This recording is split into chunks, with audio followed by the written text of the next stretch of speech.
Un architetto noto al mondo, un premio Nobel per la fisica, un grande direttore d'orchestra, una farmacologa studiosa delle staminali. Mentre si parla di tagli alla politica in piena crisi economica e sociale, il Quirinale nomina 4 nuovi senatori a vita. Sono ottime persone. Questi hanno fatto qualcosa di buono nella vita.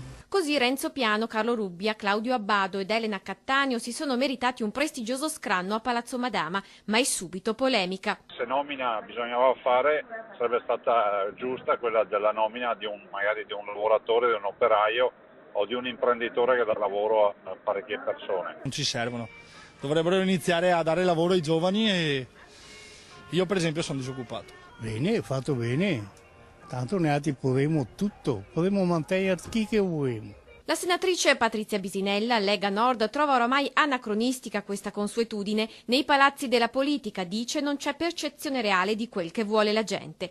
La senatrice del PD, Floriana Casellato, prima si inchina. Abbiamo bisogno di simboli e al mondo della scienza e della cultura vanno dati dei riconoscimenti.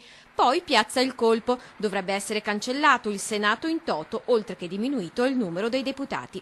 È del PDL, ma la voce è la stessa, quella di Marino Zorzato. Nomi di prestigio, nulla da dire, ma il momento è sbagliato. Mi sembra che non fosse una priorità.